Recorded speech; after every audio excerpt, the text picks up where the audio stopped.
Bien.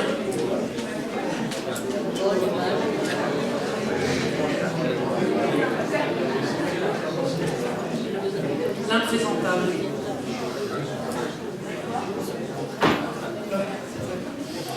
Un descriptif Jean-Louche va parler de fascination et escamotage.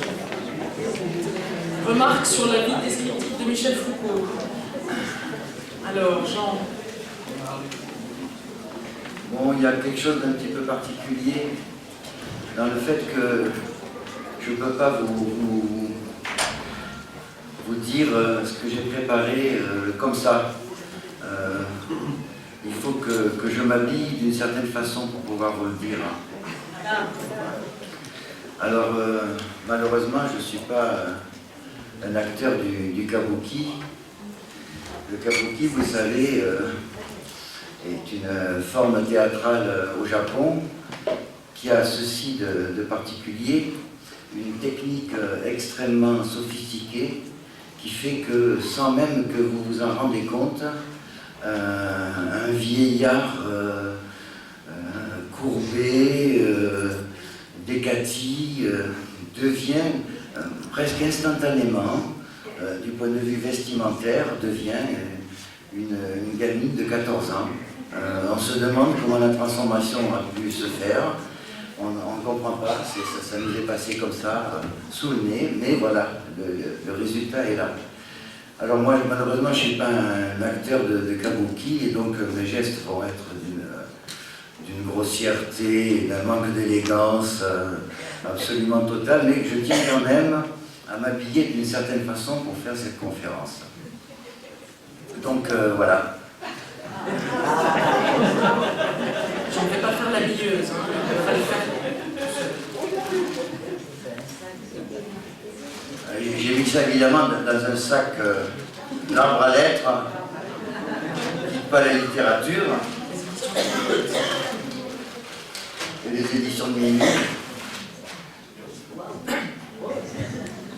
Alors est-ce que je fais comme... Non, je ne vais pas faire comme les stripteaseuses, d'abord me tourner, et ensuite me retourner. Non, je vais y aller direct.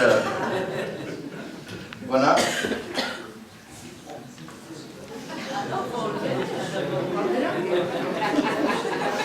Comme je vous ai dit, les gestes sont maladroits. Hein.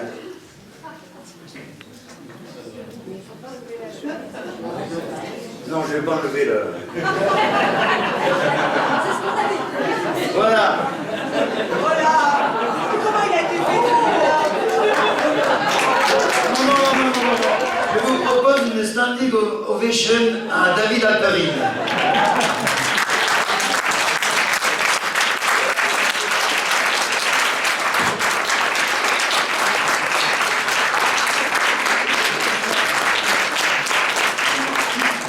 Je ne sais pas si vous voyez suffisamment. Non, mais ne regardez pas trop près, hein, sinon vous allez voir les plis du ventre. Parce que nous avons un exemplaire. Non. Non. Voilà. Donc vous vous approcherez éventuellement sans toucher.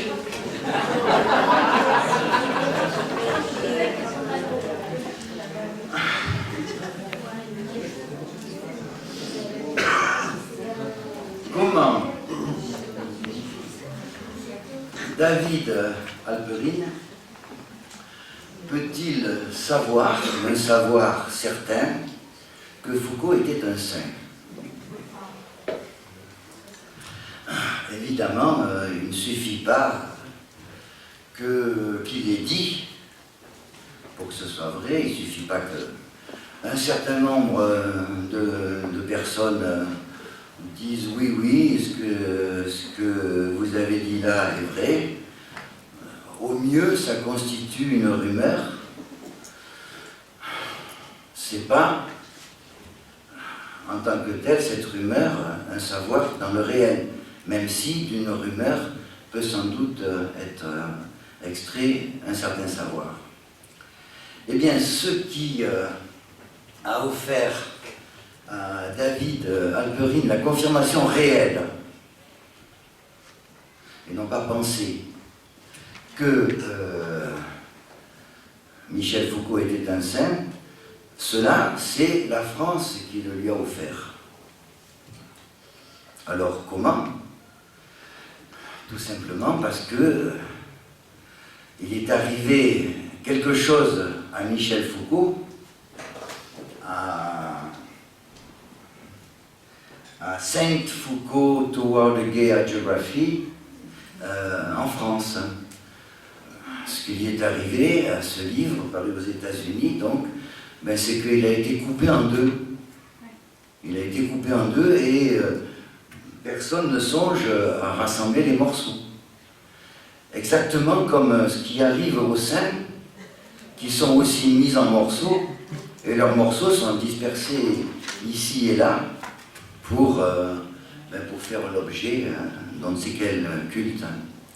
Et donc je vois dans cette mise en morceaux de Saint Foucault le symptôme, donc réel, que en effet, cette façon qu'a eu Foucault via cet ouvrage américain d'être coupé en morceaux et louangé ici et là, j'y vois la preuve en quelque sorte de la sainteté de Foucault.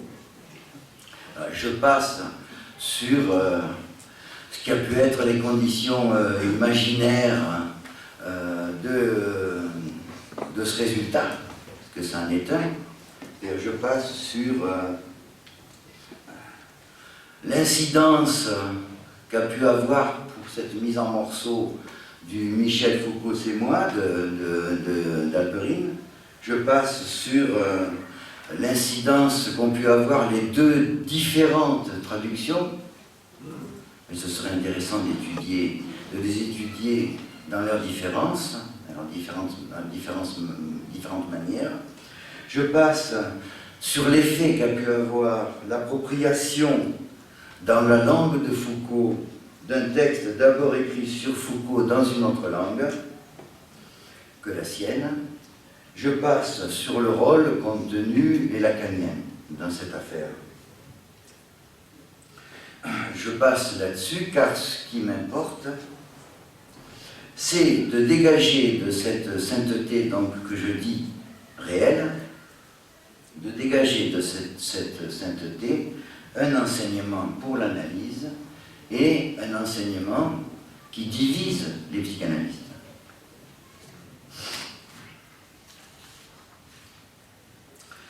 Voilà, telle sera ma visée. Sa mise en œuvre réclame deux rappels dont vous verrez bientôt la raison.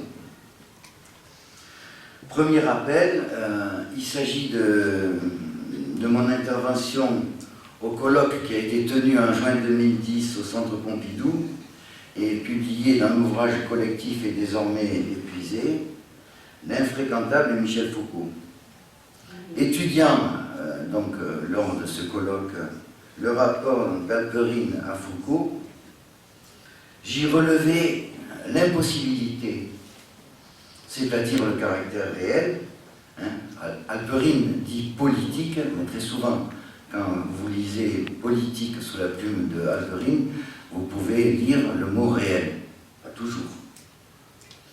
Donc j'y disais l'impossibilité, c'est-à-dire le caractère réel, de l'identification positionnelle, qui est le nom donné à son rapport à Foucault par Alperine lui-même. Je remarquais à l'époque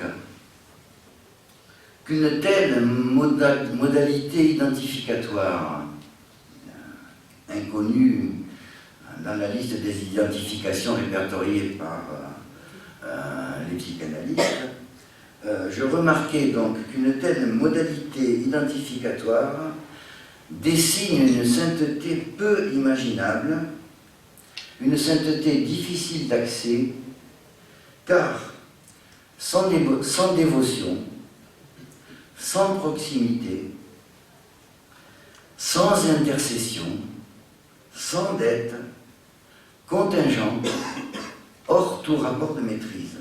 En un mot, une sainteté queer. Je laissais entendre à l'époque aux lacaniens qu'ils pourraient en prendre de la graine. Prendre de la graine dans leur rapport à celui qui a renouvelé l'analyse en inventant son RSI. Pour autant, à l'époque, ce n'était que le moment, donc 2010, le colloque au Centre Pompidou, ce n'était que le moment d'entrevoir le réel de cette sainteté, laquelle donc, je pense que vous l'aurez saisi, si ce n'est admis, laquelle n'est effectivement à l'ordre du jour qu'aujourd'hui. L'autre texte, l'autre référence que convoque l'avis descriptible de Michel Foucault n'est guère un texte plus long, c'est l'opuscule Louis Althusser, Récidivant. Alperine, au même moment que moi, dans les années 90, Alperine donc sortait son revolver et je peux dire, je crois que dans ce texte, je sortais aussi mon revolver. Et pour une raison guère différente que la sienne. Dans cet ouvrage, le rapport de Clément Rosset à Louis Althusser fait l'objet d'un traitement fort proche, si ce n'est identique, de celui infligé au rapport de James Miller, donc un de ses biographes, à Michel Foucault dans La vie descriptible de Michel Foucault. L'objet, certes, n'est pas le même. Je vais m'expliquer sur ce point. Car tandis qu'Althusser a tout fait, y compris post-mortem, pour qu'on ne puisse pas parler de lui autrement qu'il le voulait, Foucault, lui, presque à l'inverse, a beaucoup fait, a presque tout fait pour se soustraire à quelque assignation identificatoire que ce soit. Resté le même, Althusser y tient mordicus, tandis que Foucault s'y dérobe, et s'y dérobant, l'exclut, tout au moins autant que faire se peut. Ici encore, l'analyse est du côté de Foucault, ceci pour deux raisons au moins. D'une part, on ne voit pas comment une analyse serait seulement possible dès lors qu'un sujet se consacrerait à rester le même. D'autre part, l'analyse ne saurait souscrire à la domination du sens qu'exige l'établissement de cette mêmeté. Du coup, ça va éclairer un peu notre débat d'hier, qui était comme ça un peu animé. L'analyse ne saurait, en effet, admettre une mêmeté qui serait d'ordre herméneutique, autrement dit, faite d'un sens. Ce que Alperine mentionne à propos de la biographie Miller, en parlant d'un sens de la vie. Je cite Alperine. Toute biographie oppose le biographe à son objet biographique dans une lutte acharnée pour avoir la suprématie dans l'interprétation de la vie du sujet. Qui a le plus d'autorité, interroge-t-il, pour découvrir et définir le sens de cette vie? Voilà, c'est une affaire de sens. C'est une affaire de sens. Chez Lacan, en 1974, le sens n'est qu'un des trois termes du ternaire qu'il compose alors avec la jouissance phallique et la jouissance de l'autre. Le sens, selon Lacan, ne saurait en aucune façon avoir le dernier mot sur ce qu'aura été une vie. Une vie, selon Lacan, n'a pas plus que ça de sens. Le chiffre, et non pas le sens, est ce qui ordonne une vie. D'autant qu'il y a autre chose encore. Si, en effet, on questionne cet étrange ternaire, jouissance phallique, jouissance de l'autre et sens, qu'on trouve donc dans la conférence à la troisième, on se dit qu'on a affaire à une certaine hétérogénéité, puisque par deux fois il est question de jouissance, donc de deux modalités différentes de la jouissance, et une autre fois il est question de quelque chose dont on ne voit pas très bien ce que ça vient faire là, à savoir le sens. Eh bien, ce problème-là, la question, chaque fois qu'il y a un ternaire, la question qui se pose, c'est quand même celle de savoir qu'est-ce que c'est quel est le trait qui permet tout de même de mettre ces trois-là ensemble. C'est la question du Borroméen, notamment.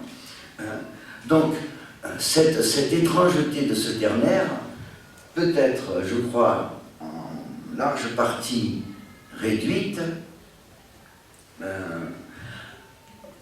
parce qu'à la même époque où Lacan l'a écrit au tableau noir, il a produit le signifiant jouissance.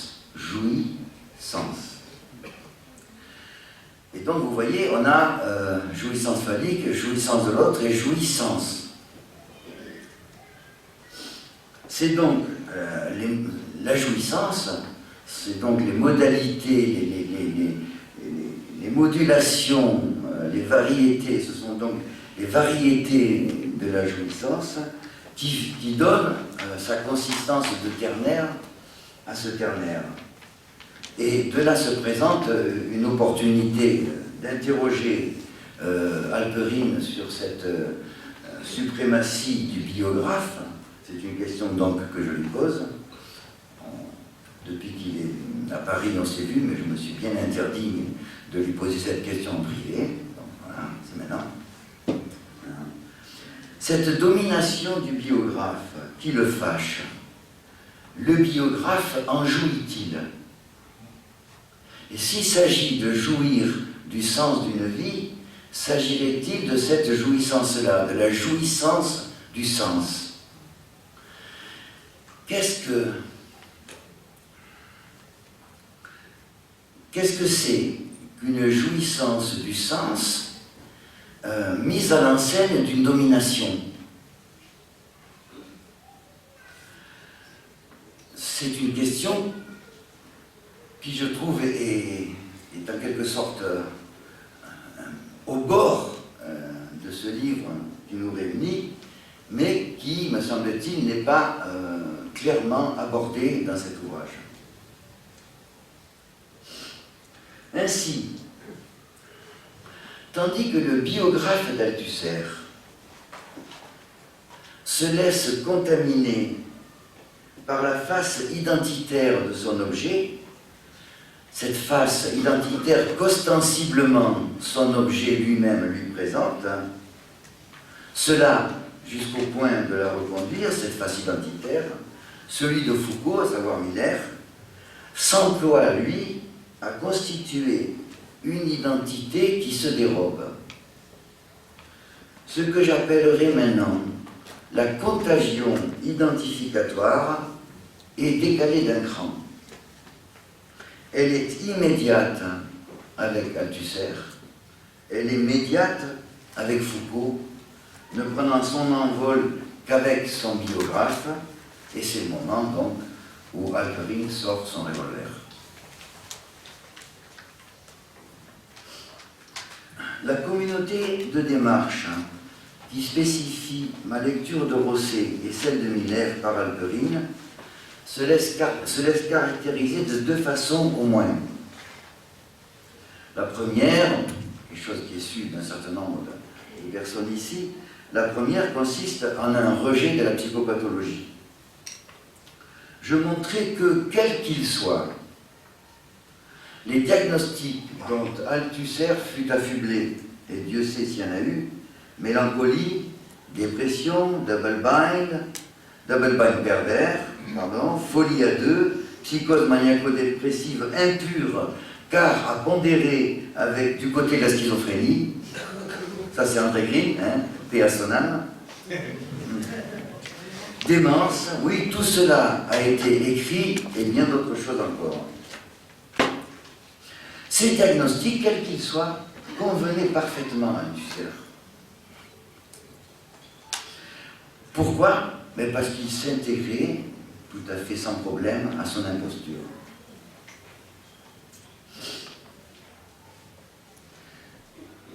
faisait partie de son imposture, comme il l'avait annoncé lui-même, conformément à ce qu'il avait annoncé lui-même, en disant « Le commentaire, c'est moi qui le fais. » Et quiconque allait prendre la plume dans la suite, eh bien, c'était toujours Althusser qui faisait le commentaire, son propre commentaire.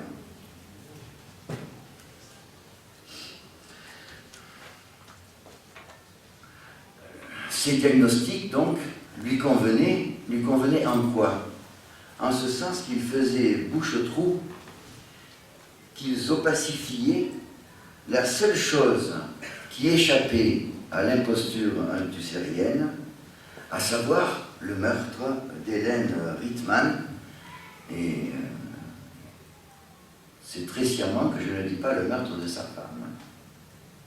Le meurtre d'Hélène Rittmann, dont la manière, à savoir une strangulation, était bien faite pour l'empêcher, elle, de crier « aïe ». Aïe, une interjection qui est pas si loin de halte.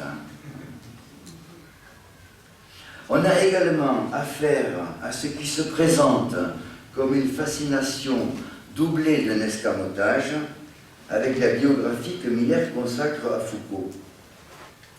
Miller écrit Alperine, je cite donc, fait de Foucault un spectacle fascinant et édifiant de la transgression. Je le répète, l'envoûtement est ici second, il est le fait du biographe, alors qu'il est premier avec Althusser, qu'il est le fait du biographié. Quant à ce qui échappe à Miller, Alperine le précise, sa résistance au portrait de Foucault est, je cite, une méfiance à l'égard de sa présomption de lecteur, de son assurance inébranlable pour détecter dans toutes les questions abordées par Foucault les expressions symptomatiques d'une psychopathologie sous-jacente qui confirmerait infailliblement son diagnostic. Or, cette prise de Foucault dans une idiosyncrasie le rend apolitique. Voici l'escamotage, et en effet, il est inacceptable.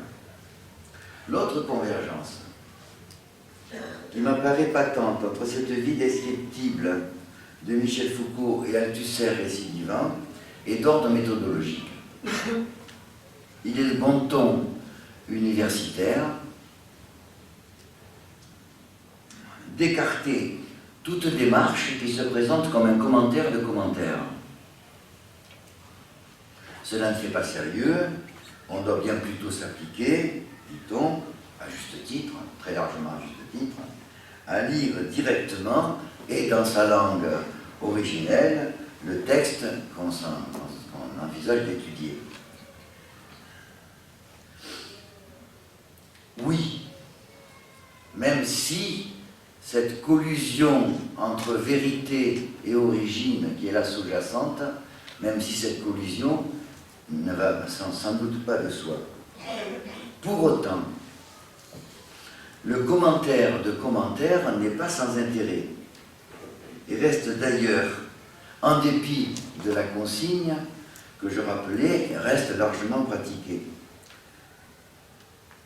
Ce feuilletage fait de couches successives qui sont successivement traversées peut avoir une portée heuristique, voire donner lieu à une création. C'est, par exemple, avec ce dispositif du feuilletage qu'on peut comprendre pourquoi la supervision, comme on l'appelle, pourquoi la supervision peut mettre au jour des traits, des points qui sont inaperçus de l'analyste.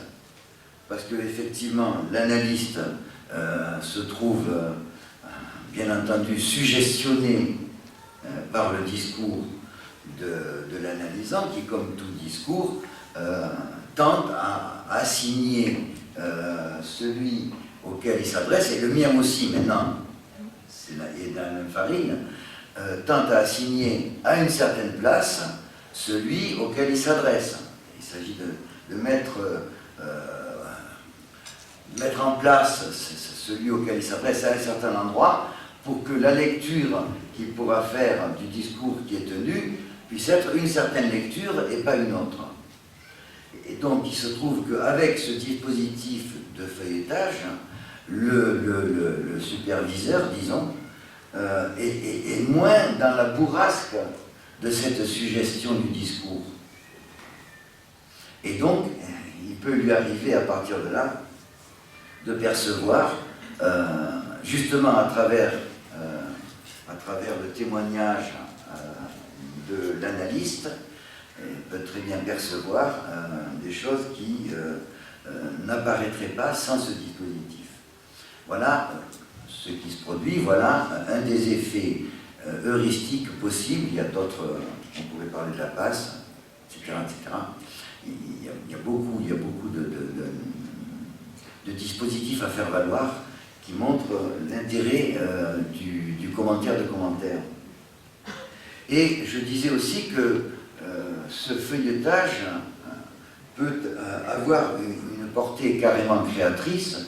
L'exemple que j'ai peut-être déjà donné, je ne me souviens plus, c'est la Traviata de Verdi, où on a d'abord eu un fait divers. Ce fait divers a ensuite été porté à un roman, puis ensuite porté comme une pièce de théâtre par Alexandre Dumas fils, et Verdi, ayant assisté à une représentation de cette pièce de théâtre, a décidé donc d'écrire son opéra avec son librettiste Francesco Maria Piave. Et vous voyez que c'est à travers ces réécritures successives, à travers ces passages comme ça, différents, que, pour finir, on a quelque chose d'abouti, je dirais d'abouti. Qu'est-ce que ça veut dire, quelque chose d'abouti? C'est-à-dire quelque chose qui peut parler à tout un chacun.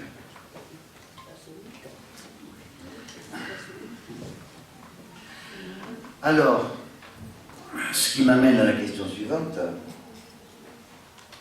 Qu'est-ce donc qu'il est possible de recevoir comme abouti grâce à ce feuilletage qu'a constitué la lecture par Halperin de la lecture par Miller de Foucault? Nul besoin pour répondre de beaucoup cogiter, car cette réponse, c'est Halperin lui-même qui l'écrit en conclusion de son ouvrage, et qui, en écrivant cela, enseigne l'analyste, car oui, sa réponse concerne également l'analyste. Halperin porte la biographie de Miller au statut d'un cas d'école. Le mot est lui, un cas d'école. Il ne s'agit pas seulement d'y repérer la fascination, disons, peu ragoûtante, notamment des hétéros, au devant de laquelle le texte de Miller s'avance, qu'il tente de susciter, d'ailleurs non sans quelques succès, car cette opération, en prétendant expliquer la pensée de Foucault, ça a déjà été cité évidemment, en prétendant expliquer la pensée de Foucault par donc la vérité, alors vérité, donc j'ouvre les guillemets, la vérité, guillemets dans les guillemets, la vérité de son être psychosexuel, donc voilà, eh bien, cette opération, eh bien, justement, a recours à la vérité. Vérité et fascination se donnent la main, s'appuient, se confortent l'une l'autre dans cette biographie. Et je ne peux pas formuler cela sans préciser que Lacan est un des rares, sinon le seul psychanalyste à avoir fait cas de la vérité, si ce n'est porter ce terme de vérité jusqu'au statut de concept. Or, c'est précisément à cet endroit de la vérité qu'Halperin dégonfle la bulle fascinatoire. Il le fait en posant quelques ravageantes questions. Je cite, citation un petit peu longue, mais bon. J'ai décidé de faire un exposé très court. La vérité, donc entre guillemets, donc, écrit Halperin, n'est pas l'opposé de l'erreur. De même que, guillemets, l'auteur ou, guillemets, l'homme, la, guillemets, vérité, est une stratégie discursive qui, entre parenthèses, entre autres, empêche toute critique des conditions dynamiques et érotiques de sa propre production. Elle permet à l'exercice du pouvoir comme au jeu du désir de disparaître du discours. Par là, elle évite que soient posées les questions les plus urgentes pour de nombreux individus dominés, celles qui portent sur tout discours à notre sujet, passant pour vraies. Qui désire cette vérité et pourquoi? Voilà les questions ravageantes. Qui est autorisé à la dire? À qui? À quelle fin? Quels en sont les effets de pouvoir? J'ajouterai donc, quel érotique est en jeu?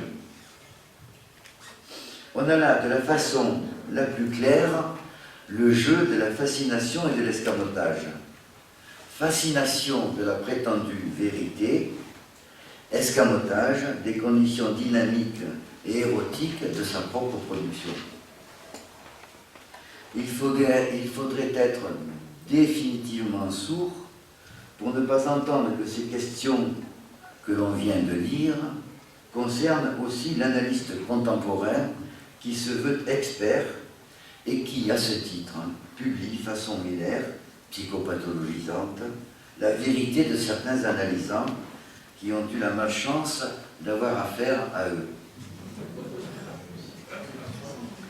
Il ne faudrait l'être pas moins pour éviter de saisir que les questions qui sont posées par Halperin, là, concernent aussi le concept lacanien de vérité. Tombe-t-il ce concept sous le coup des questions d'Halperin? Pourtant, je dirais, ce n'est pas encore là tout à fait la pointe. Voici donc la suite de la citation. L'urgence de ces questions tient à ce que cette vérité confère du pouvoir à ceux qui peuvent prétendre y accéder. Elle autorise des, entre guillemets, experts à décrire et à objectiver la vie des personnes, notamment de ceux qui se trouvent pour une raison ou une autre, le plus fortement exposés aux opérations du pouvoir disciplinaire. Elle autorise également ces experts, d'ailleurs, plus de guillemets, à écrire sans qu'ils aient jamais arrêté. Elle autorise, allons doucement parce que je vais faire cas de cette dernière proposition. Elle autorise également ces experts à écrire sans qu'ils aient jamais à répondre devant les sujets de leur description. Je souligne devant, sans qu'ils aient jamais à répondre devant les sujets de leur description. Des conséquences de ces descriptions, car leur accès privilégié à la vérité permet que leur pouvoir se manifeste pleinement sous couvert d'une autorité légitime exempte de la plus ample justification. Donc des italiques dans ce propos soulignent le mot devant. On ne peut écrire en vérité qu'en répondant devant ceux qui sont les sujets de, ou pour mieux dire, les assujettis à ces descriptions. En s'avançant lui-même avec ce bouquin, Halperin a mis en quelque sorte Miller en position d'écrire devant lui. Devant lui, Foucault, hein, souvenez-vous, hein, de l'identification positionnelle.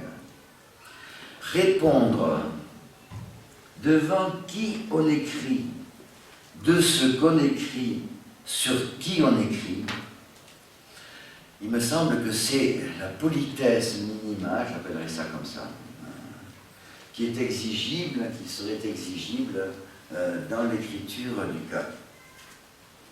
Or, que se passe-t-il dans les faits?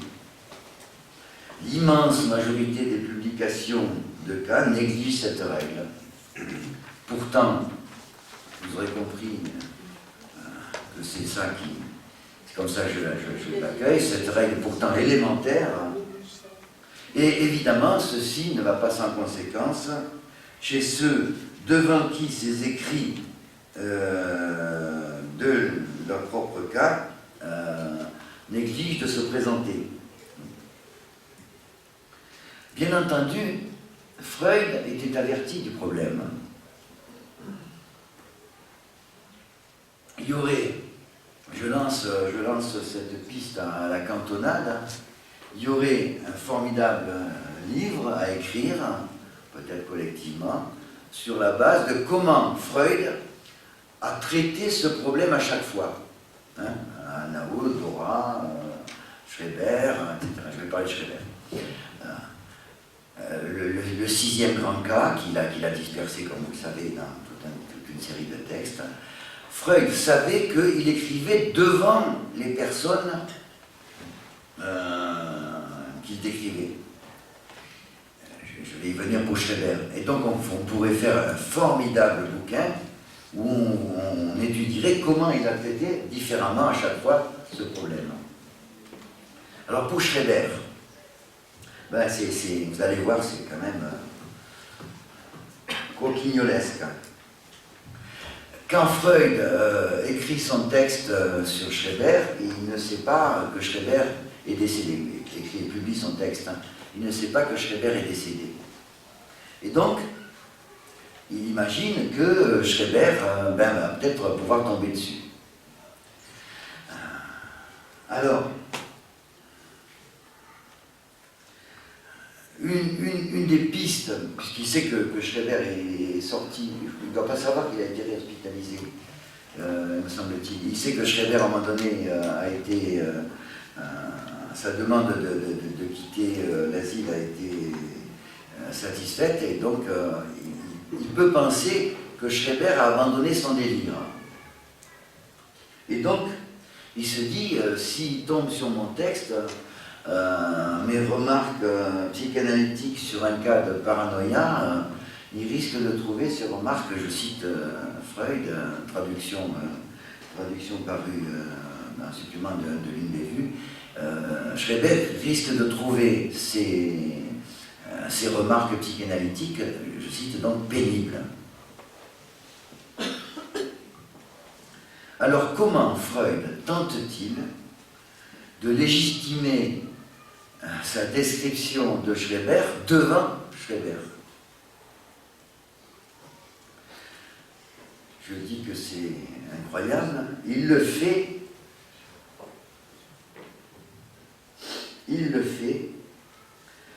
en faisant sien les propos de Schreber, légitimant ses mémoires auprès de Fléchig.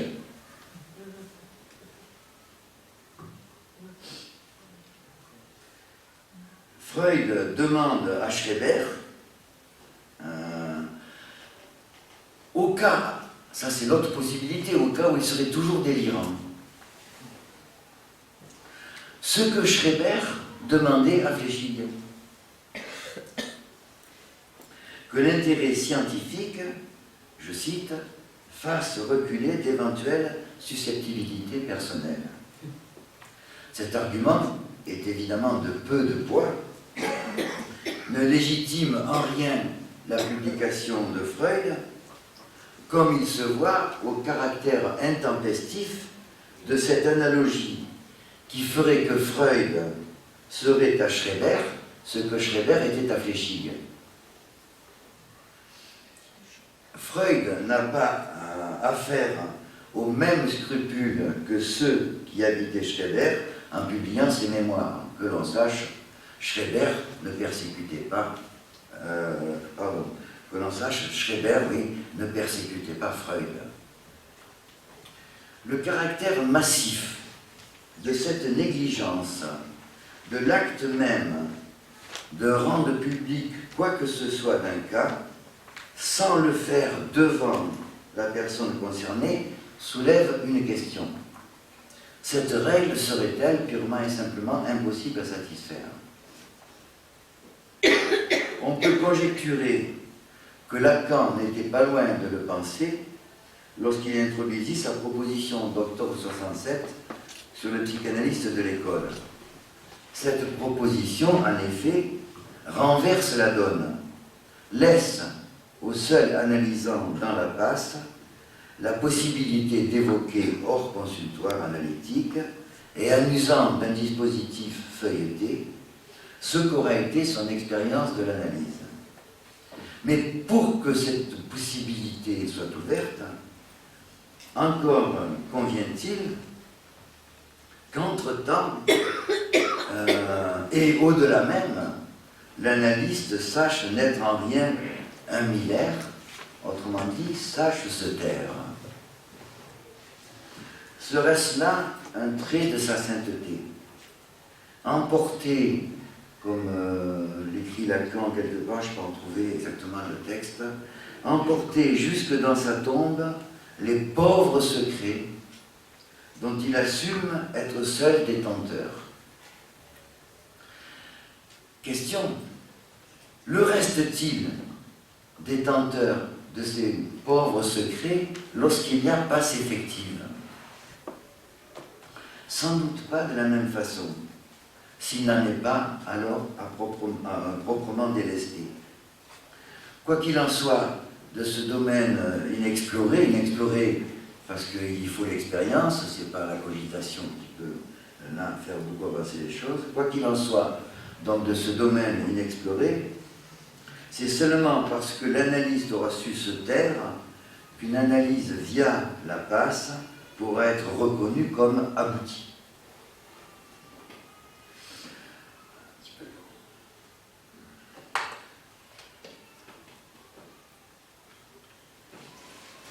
Je vais conclure. Dans le récit de Henry James, The Figure in the Carpet, un célèbre écrivain s'entretient avec un critique dont l'écrivain s'est d'abord moqué du compte-rendu de son dernier ouvrage. L'écrivain a assez gravement blessé le critique, heurtant sa susceptibilité, mais ils sont invités par une dame dans une réunion mondaine, et ils se retrouvent, je sais pas, quelques heures après, et à ce moment-là, l'écrivain va mettre le critique défaillant au parfum. Je cite donc James. Il y a dans mon œuvre une idée sans laquelle je ne me serais pas soucié le moins du monde du métier d'écrivain. Une intention précieuse entre toutes. La mettre en œuvre a été, me semble-t-il, un miracle, voilà le mot du colloque. La mettre en œuvre a été, me semble-t-il, un miracle d'habileté et de persévérance. Je devrais laisser aux autres le soin de le dire, mais le fait que personne ne le dit constitue précisément le sujet de notre conversation. On parle donc, entre écrivain et critique, de ce que l'écrivain ne peut pas dire, de ce qu'il laisse à d'autres, aux critiques, le soin de dire, seulement voilà, aucun autre, ni petit ni grand, ne le dira jamais. L'image dans le tapis, donc, c'est ça qu'on a traduit le titre de cette nouvelle, l'image dans le tapis est un texte de combat. Et alors, quel combat? James a pris soin de le préciser, c'est tout simplement le combat de l'analyse. Voici ce qu'il a déclaré, James. Ce que je me rappelle surtout de mon propre processus, donc à propos de l'écriture de cette nouvelle, c'est l'impulsion vive à la racine de... Non, c'est moi qui souligne. L'impulsion vive à la racine de réinstaurer autant que possible l'appréciation analytique dans ses droits et dignité pratiquement abolie par quelque invention ironique ou fantastique. Voilà. Son invention ironique ou fantastique vise à réinstaurer autant que possible dans ses droits et dignités l'appréciation analytique. L'appréciation analytique, c'est quelque chose de difficile.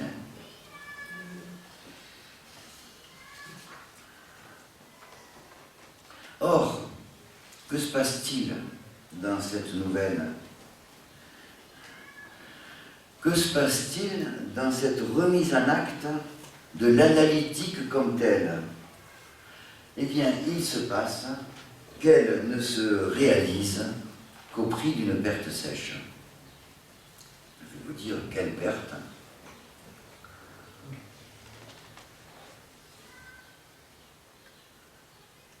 L'image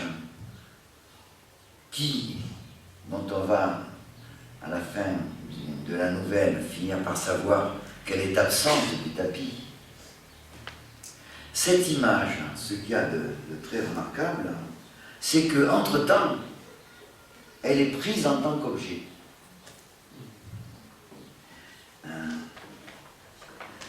Je cite donc les quelques désignations qu'il y a dans le conte.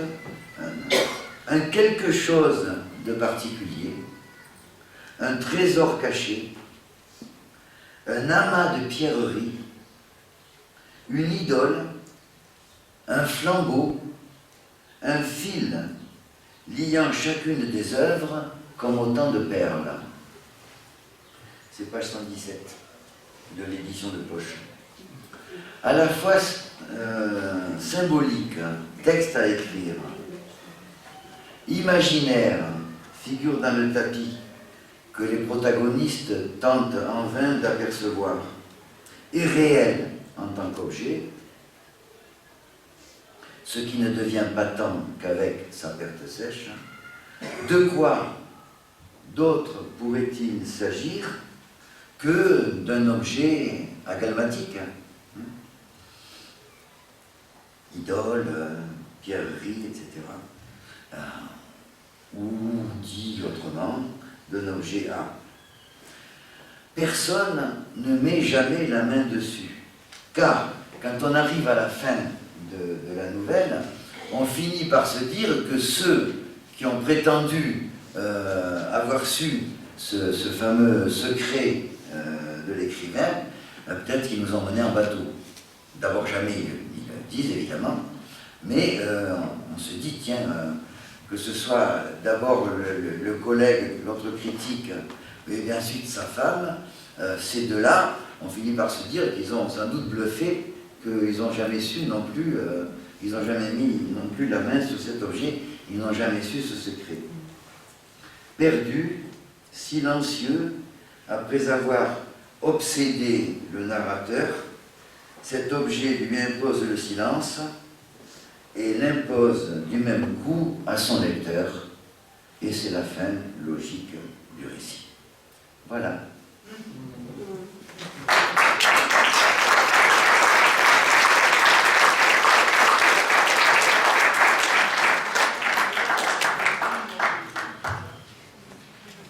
Donc le silence impose au lecteur. Est-ce que il y a des remarques, des questions,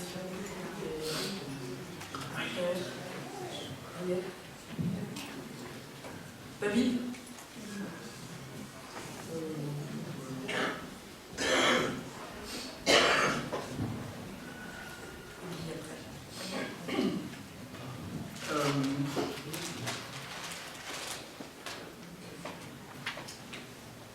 Avant de répondre, Jean, à ta question, la question que tu m'as posée d'emblée.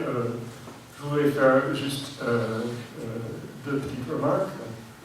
La première, c'était de dire quelque chose qui n'a pas encore été dit. Je crois que tout le monde l'a prise comme une évidence.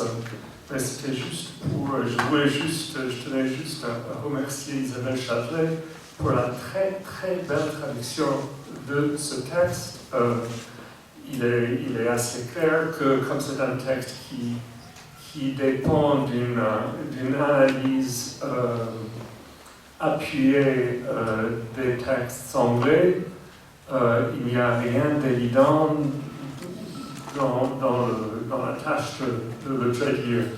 Donc c'était un truc extrêmement difficile à traduire et vous êtes sans doute en meilleure mesure que moi d'apprécier la beauté de la traduction, mais même avec mon niveau de français, il me semble que c'est une traduction très réussie. Et donc quand il s'agit pendant ces 2 journées de ce texte-là, pas du texte original, je croyais qu'il était nécessaire d'en dire un mot du texte français. Et puis je voulais aussi remercier Mariette Vital pour avoir monté ce colloque. Et de tout le monde qui a participé. Jean, si j'ai bien compris ta dernière remarque, il me semble que l'objet agalmatique qui serait la figure dans le tapis, c'est aussi le sens, n'est-ce pas? Donc, comme tu l'entends. Je dis qu'à cet endroit-là, comme dans ce conte, cette nouvelle de James, tu nous désignes le silence. Tu nous désignes à l'endroit du sens un certain silence. Je dis que c'est ce que tu fais dans ce livre. Tu nous rappelles au silence. Tu nous rappelles à ce silence jamaisien. Oui, c'est-à-dire que le sens, c'est quelque chose en fait qui ne se livre pas ou qui n'existe pas. Là, il est désigné quelque part, mais en fait, on ne le trouve pas. Et quand donc tu as cité cette phrase au début de ton exposé, où il était question du sens d'une vie, et tu m'as demandé si, selon moi, la vie a un sens. Évidemment, pour moi, peut-être à la différence de beaucoup de psychanalystes, il y a au monde beaucoup de choses qui n'ont pas un sens. Et donc, pour moi, la vie d'un individu n'a pas forcément un sens. Mais pour un biographe, ou pour une biographie, je crois que le devoir ou la tâche de presque toute biographie traditionnelle, disons au moins, est de donner sens à une vie. Et donc, je crois que j'ai sans doute écrit cette formule dans ce but-là, dans cette perspective-là.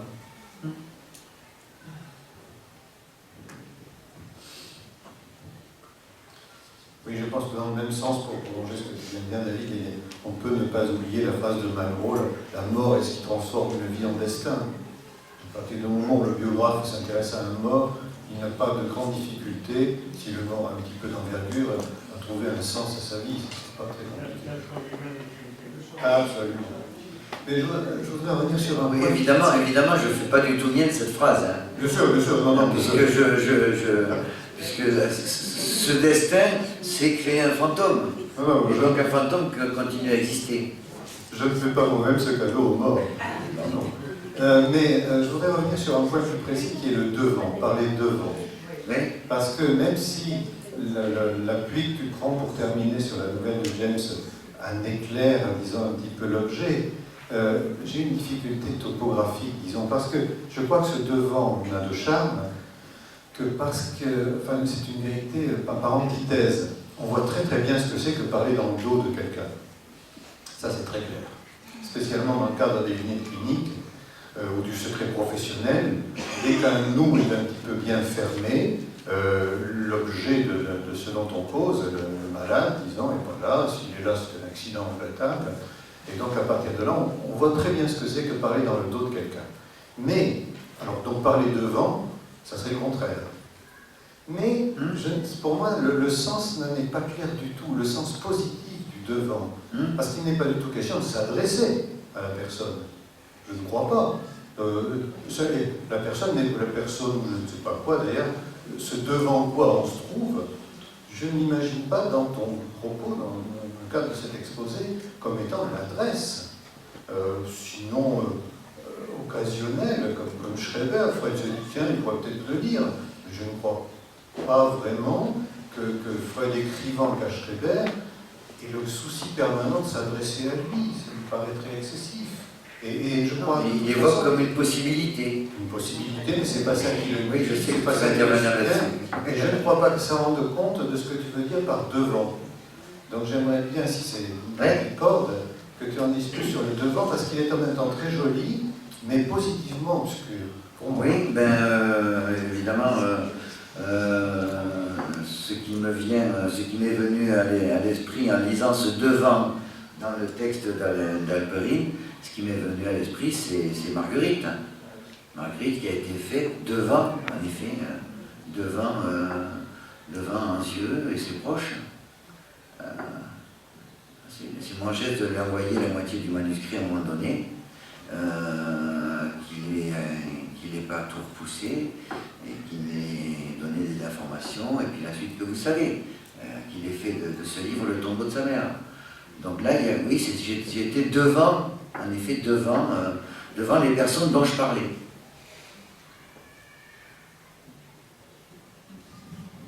Oui, moi, je voulais faire une petite remarque par rapport au mot saint, qui me gêne depuis le début, en fait.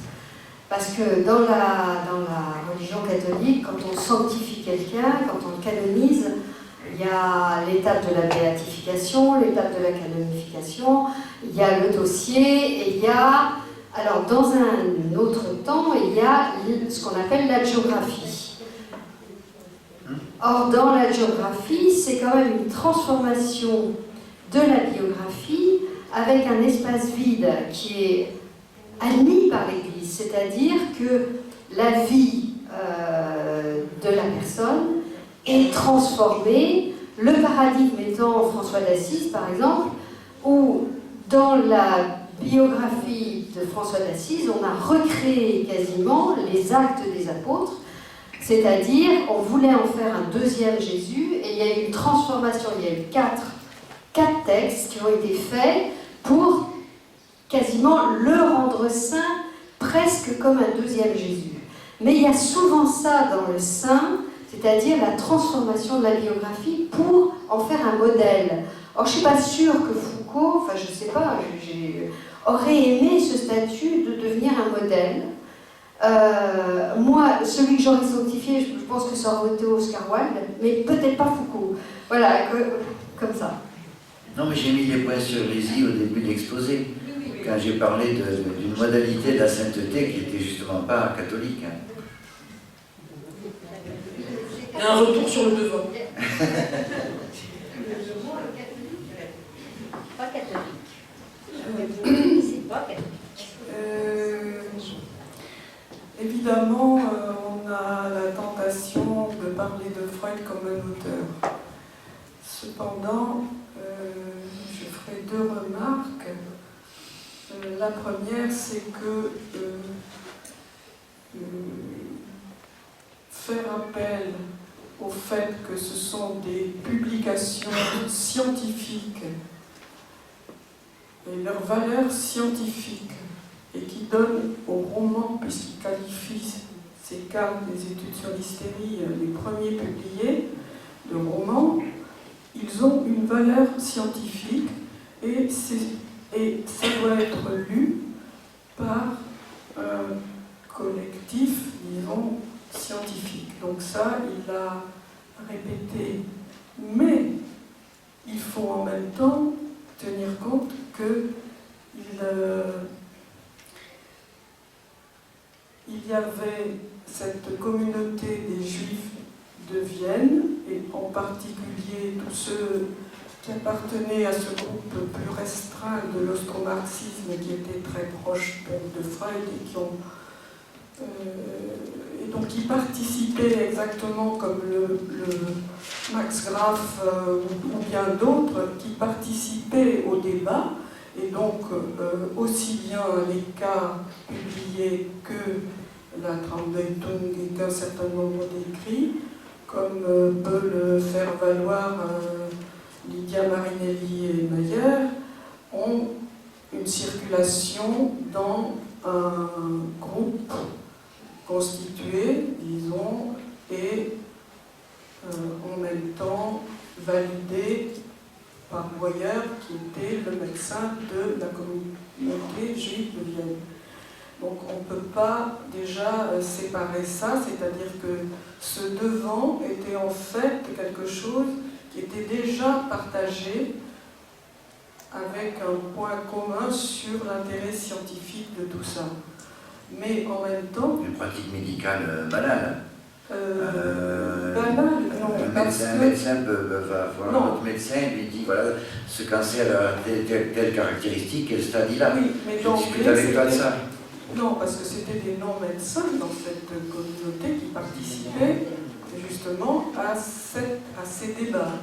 Mais il me semble qu'on n'a pas eu tellement d'écho de la façon ou les réactions qu'ont pu susciter la publication des cas, alors qu'on en a sur l'effet de la publication de la Traumdeutung, dont, je cite, on ne parlait qu'en rougissant dans les salons après avoir fait sortir les jeunes filles. Il y a l'exception de l'homme au loup. Comment? Il y a l'exception de l'homme au loup. Alors, l'homme au loup... lui, il a lu son texte, il y a eu toute oui, l'histoire par la suite pensée. L'homme au loup, avec cette inversion que jusqu'à 95 ans, il s'est fait payer par ses psychanalystes. Oui. Donc c'est bien qu'il y a un problème là. Bon. Alors ça c'est une chose, c'est-à-dire cette circulation entre un certain nombre de personnes dans cette fabrique des cas publiés sous le nom de Freud. Mais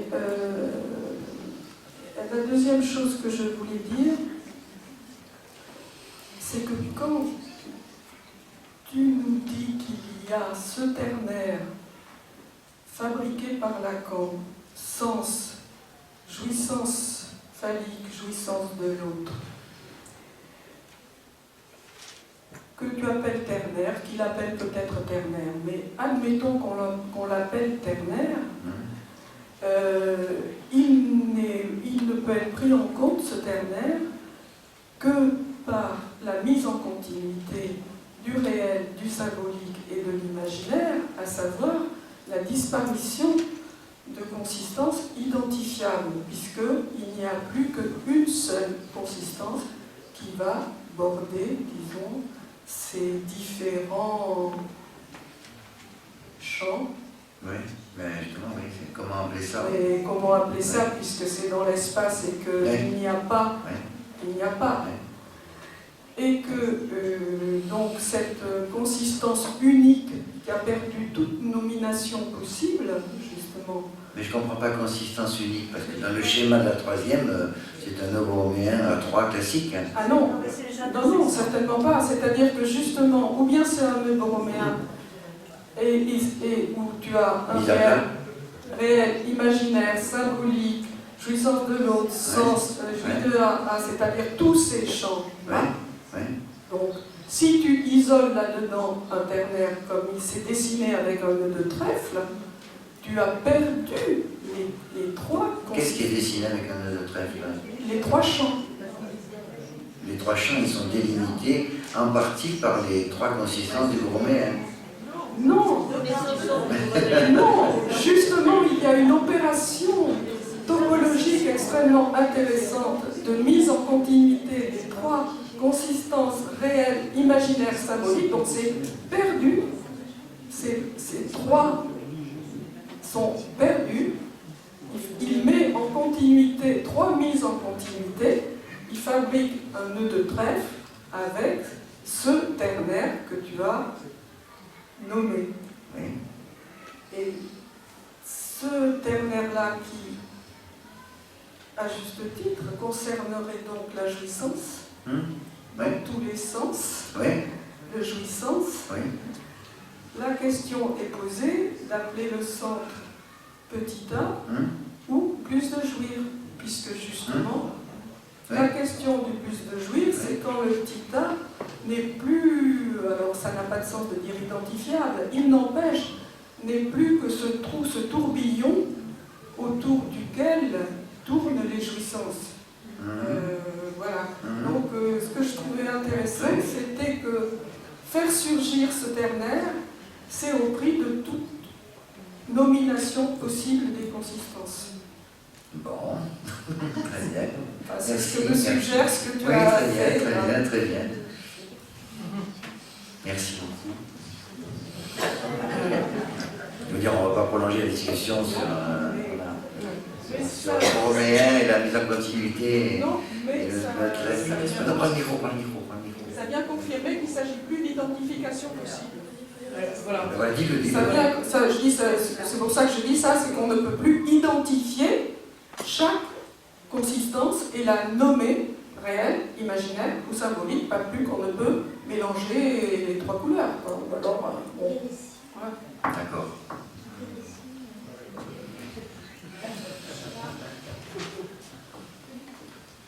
Est-ce que le sens, justement, il n'est pas l'intersection? Alors attendez, voilà. Stéphane Nadeau a demandé la parole.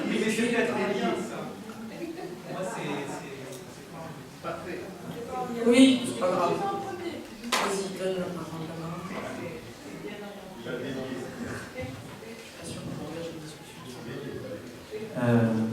Étant donné que j'ai une grande méconnaissance de ce type de nœud,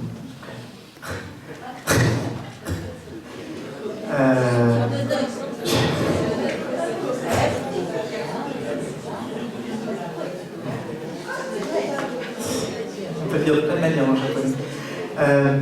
Je voulais juste revenir sur la question du cas et du devant, enfin pour rebondir sur ce que disait le Beauvais, parce qu'il me semble qu'il y a quelque chose d'important, une citation qui a été reprise tout à l'heure dans l'exposé de Susanna est très important. C'est cette idée que la subjectivité, en tout cas qu'il y a une recherche dans le travail de Halperin, voilà, qui selon moi fait écho en tout cas à mes propres préoccupations, qui fait que la subjectivité doit être pensée du côté en tout cas sans forcément avoir recours à la chose personnologique, la question personnologique. Donc il y a cette phrase très importante, me semble-t-il, dans le livre, c'est qu'il peut y avoir une subjectivité sans forcément avoir besoin de convoquer quelque chose du côté de la personne.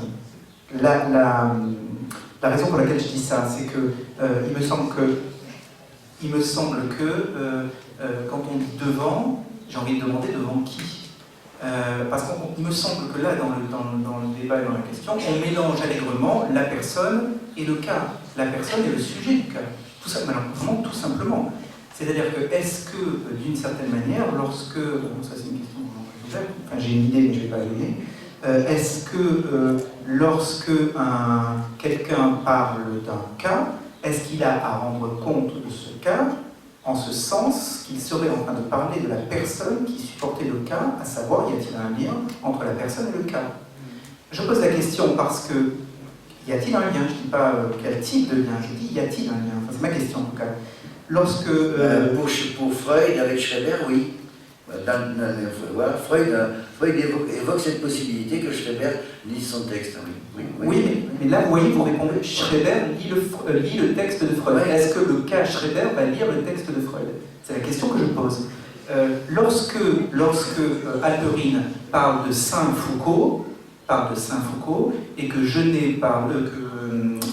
Sartre parle de Saint-Genet, on a la réponse, on l'a eu tout à l'heure, c'est Susanna qui nous l'a donné, et et qui est dans le livre de Alperine, on a la réponse de Genet, la personne Genet, à un journaliste de Playboy, me semble-t-il, si ma mémoire est bonne, qui répond sur ce que ça lui a fait de voir le cas Genet publié par Sartre. Voilà, il me semble que là, il y a, si on veut réfléchir à avancer dans cette question du cas de la personne et surtout du devant, au moins à se mettre, peut-être pas d'accord, mais en tout cas à avoir les idées assez claires, sinon on tombe sur, et la personne qui me vient en tête c'est Kafka, très concrètement, sur une affaire de procès, où très concrètement, très clairement, il va y avoir un mélange, une indistinction entre le cas, la personne, et il va falloir à un moment devoir être devant la personne, et non pas le sujet, devant la personne, qui potentiellement sera la victime, qui va donc vouloir à un moment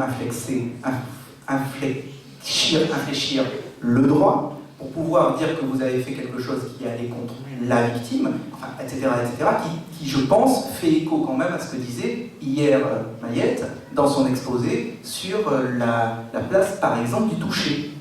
Le toucher, notamment, aller devant, enfin, rendre devant, est-ce que c'est pas toucher? Voilà, il me semble que là, il y a des liens que je donne un peu comme ça en vrac, mais dont on ne peut pas faire l'économie en simplement disant, oui, Schreber va lire, enfin, je ne connais pas assez bien le lien entre Schreber et Freud pour en parler, mais en disant, voilà, le simple fait de dire quelque chose va être rendu possible à la personne Schreber ne dit rien, me semble-t-il, de cette question du rendre devant que développe Alperine dans son livre. Voilà, c'est un peu ce que je voulais dire. Ben, il faudrait se demander, je n'ai pas eu envie moi de lire le pavé de Sartre, voilà, donc je ne l'ai pas lu, mais il faudrait se demander comment Sartre publie devant Genet, oui, en rentrant un peu dans le détail. Se demander comment quelle est la modalité d'adresse à Genet qui est contenue dans son pavé. Comment s'adresse-t-il à Genet? Oui, parce qu'il s'adresse aussi à Genet. Je n'ai pas la réponse, voilà. Mais je crois que la question pourrait se poser dans ces termes-là, oui. J'aimerais poser une question. D'abord, c'est moi. Oui, je parle dans le micro. C'est intéressant cette histoire. C'est intéressant cette histoire dans les trois rangs par Mayette, qu'à la fin, il y a aussi soit l'objet petit a, soit le plus de jouir. Parce que j'ai jamais réussi bien à les distinguer. Et je crois que cet objet, c'est-à-dire c'est plus de jouir, c'est un concept, je me demande si ce n'est pas un concept très normatif. C'est l'objet A quand on n'en veut pas. Enfin, je me demande si ce n'est pas uniquement cela. Hein. Parfois, c'est l'idée qui j'ai, qui m'est parue par la tête quand j'entends parler de ce plus de jouir lié au discours du capitaliste. C'est-à-dire c'est l'objet A, mais on n'en veut pas, donc on le condamne. À propos de ce qui a été discuté avant, et c'est vrai que c'est intéressant, il n'y a pas Schreber, il y a un cas qui a produit un effet certainement, c'est le Tyrance. Le Tyrance, il a lu ce que Freud a écrit sur lui, et je ne suis pas sûr du tout que cela lui a fait du bien. Peut-être c'est lié au raté de l'analyse du Tyrance, mais même, j'ajouterais aussi que Lacan n'a jamais publié aucun cas. Hein, pour des raisons évidentes. Ceci dit, tout dépend de la situation. Tout dépend de la situation, tout dépend de l'analyse et tout ça. Enfin, je ne donnerai pas une réponse générale à cela. Hein. Non. Voilà. Attendez, 2 secondes. Jean, tu veux... Non. Alors, il y avait Mayette qui avait d'abord demandé... Oui. Je voudrais vous poser la question parce que je suis Allez-y. Si vous êtes sûr. Non, mais c'est ma question à avoir justement avec l'intervention de Mayette à propos de la troisième, parce que je ne comprends pas ce qu'est le sens. Je veux dire, je ne comprends pas, le mot n'est pas bon, parce que, en effet, dans la troisième, il a l'air d'être coincé entre deux consistances. En même temps, évidemment, en vous entendant comme ça, je me disais que, en effet, une vie, ça avait un parcours, et un parcours, ça avait un sens. C'est-à-dire que ça a un début et ça a une fin. Donc là-dessus se rajoute la question de la jouissance, de la jouissance qui, du coup, si on met à cette place-là, à la place du sens, jouissance, on amalgame tout, enfin, je veux dire. Non, on n'amalgame pas, non. Je remarque qu'il produit le mot jouissance à écrire comme vous voulez, exactement à ce moment-là. Dans cette année-là, de la troisième. Mais c'est bizarre parce que jouissance phallique, jouissance de l'autre, et puis jouissance, donc ça veut dire quoi? Plus de jouir à la place du petit A, et pourquoi le sens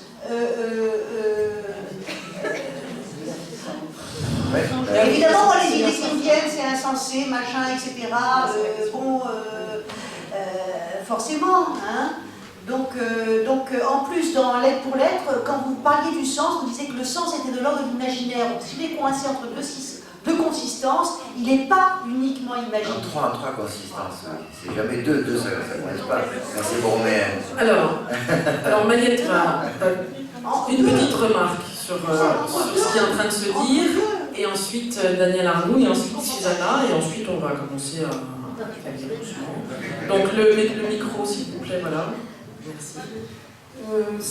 Pour revenir par un autre biais à la biographie de ce que Sartre, justement, a échangé avec Guérassi, puisque donc Guérassi était le fils d'amis très proches de Sartre, comme on sait, et à un moment donné, il a été question qu'il fasse la biographie de Sartre. Alors ils se sont rencontrés, Sartre était très réticent, et finalement il a dit à Guérassi: ben oui, très bien, faites mon autobiographie. Et ça a été entre eux un échange. Guérassi a accumulé des heures et des heures et des heures d'entretien.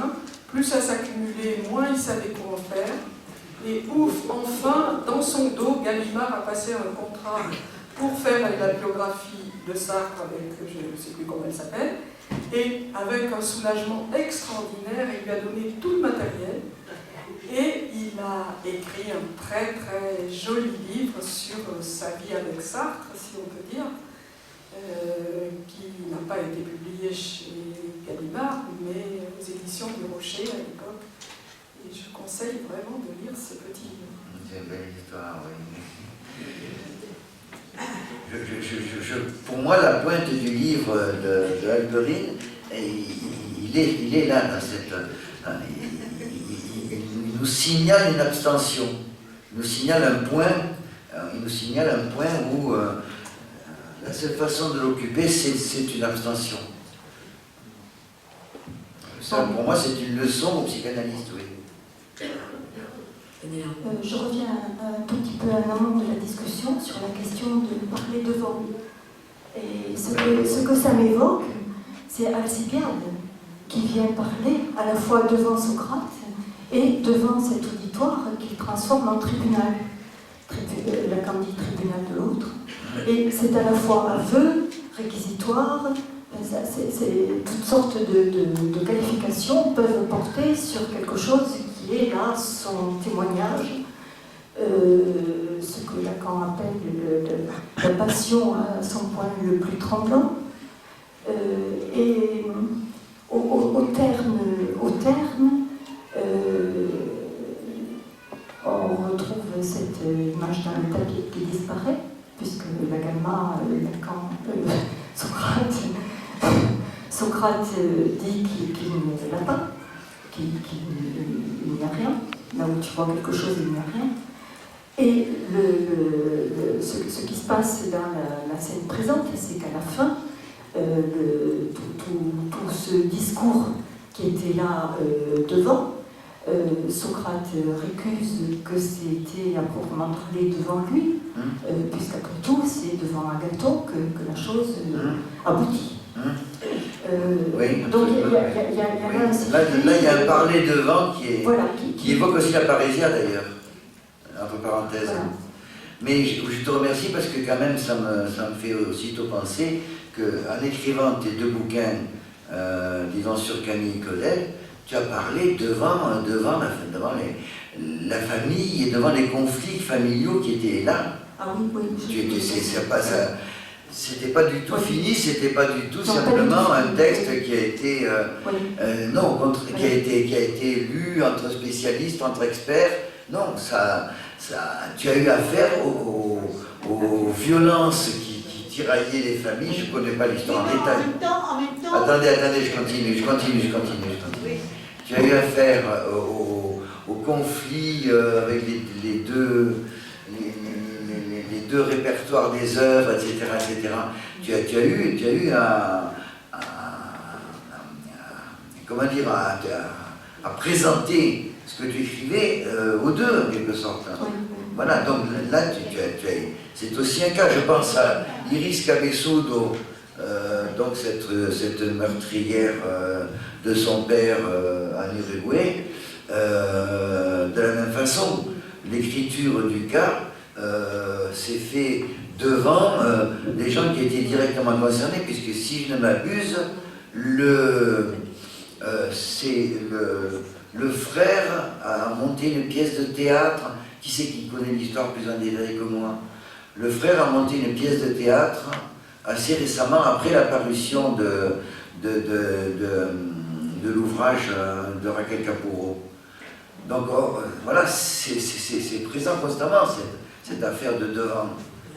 Et alors oui, juste pour rajouter un mot, dans son commentaire du banquet, Lacan se pose beaucoup la question de devant et derrière. C'est quelque chose qu'il fait intervenir de façon multiple.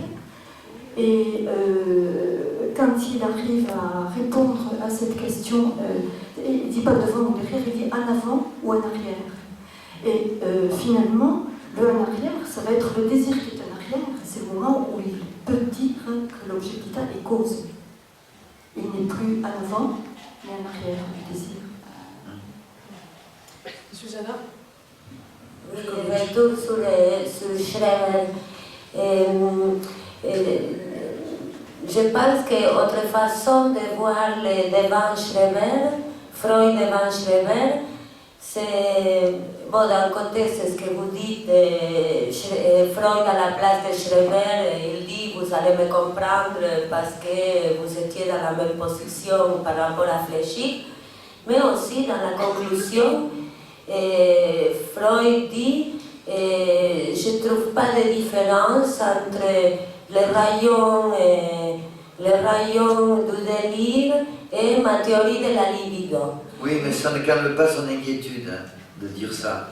Il dit aussi que Schreber mériterait d'être directeur d'asile et lui-même psychiatre, mais son inquiétude de qu'est-ce qui pourrait se passer si Schreber lisait le texte, mais ce genre de compliment, si vous voulez, c'est plutôt fait pour, en quelque sorte, mettre un peu d'huile dans les rouages, mais ça ne résout pas du tout la question. Mais ce n'est pas une façon de se mettre devant, de répondre devant Schreber. C'est une façon d'essayer de le flatter si jamais il lisait ce texte, et de calmer son ivre possible. Oui. Oui. Je reviens un peu sur l'intervention de M. Nadeau, parce que je trouve que ce qui suit illustre ses craintes. Et en même temps, par rapport à ce devant, plus la discussion avance et plus je suis perdue, ou en tout cas plus je suis réticente. C'est-à-dire que, justement, la confusion entre le cas et la personne, il me semble que c'est une autoroute qui mènerait au vrai sur le vrai. C'est-à-dire qu'il y aurait là, quelque part, justement, quelqu'un qui viendrait dire c'est la bonne ou c'est pas la bonne. Et justement, ça voudrait dire, moi je l'ai touché hier, je l'ai touché donc je peux en parler mieux que quiconque. Quelque chose comme ça là-dedans qui du coup ne convient pas. Parce que ce devant, justement, la question du cas, je ne saurais pas dire précisément ni où ni quand, mais il me semble bien qu'à un moment donné, Freud avait dit que même si la personne n'était pas d'accord du tout, lui c'est comme ça qu'il voyait les choses. Et d'ailleurs, il y a eu effectivement certains cas qui qui lui ont complètement démenti, en tout cas, en disant non, non, non, moi je ne me reconnais absolument pas là-dedans. Donc, justement, et pourtant, est-ce que ça veut dire que Freud avait tort? Pas du tout.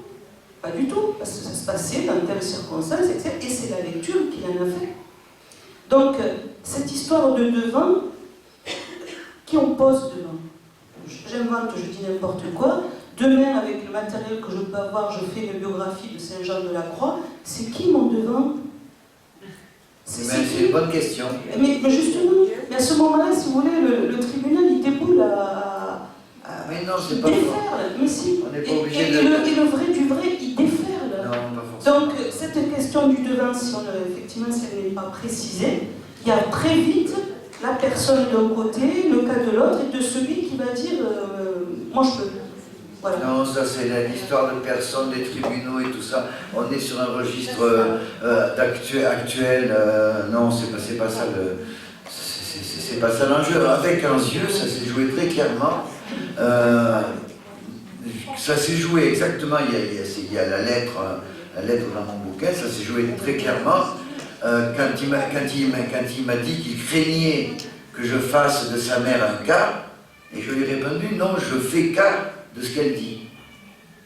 Ça s'est joué sur cette équivoque signifiante, et à partir du moment où j'ai dit je fais cas d'elle, il a dit avec une certaine réserve, hein, mais à partir du moment où il dit j'en fais pas un cas, mais je fais cas d'elle, à ce moment-là il a dit ok. Et pourquoi c'est pas dans lui, monsieur? Pardon? Pourquoi? Dans le micro? Pourquoi quoi? Pourquoi est-ce que c'est auprès d'Anzieux que les choses ont dû se régler? C'est parce que c'est lui qui avait déclaré que cette aînée c'était sa mère.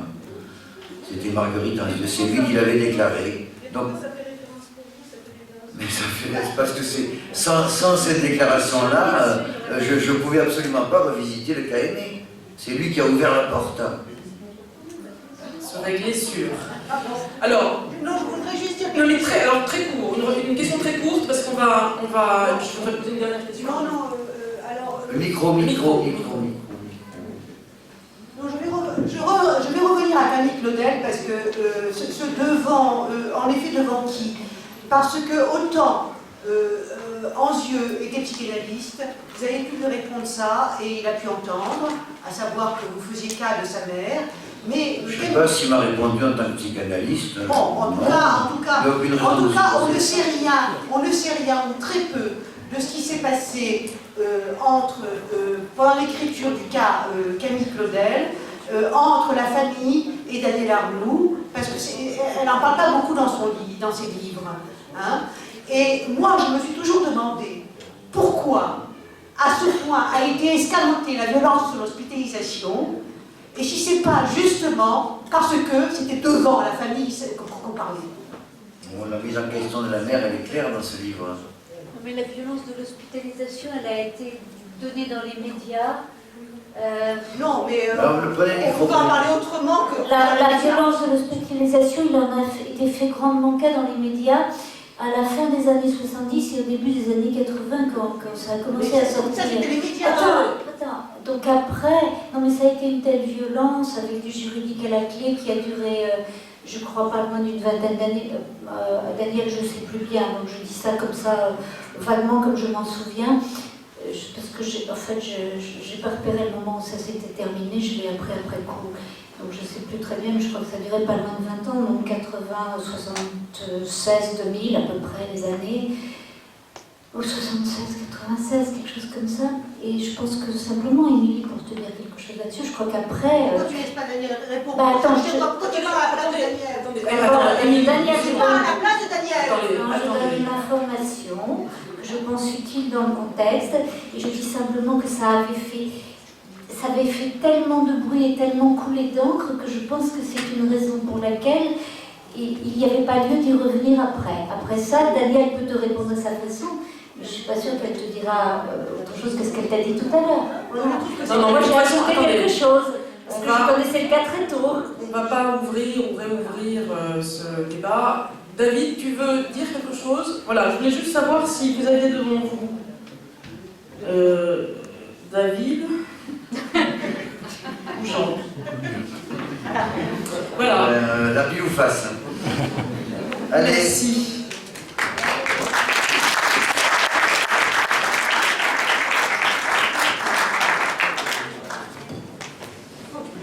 Ah non.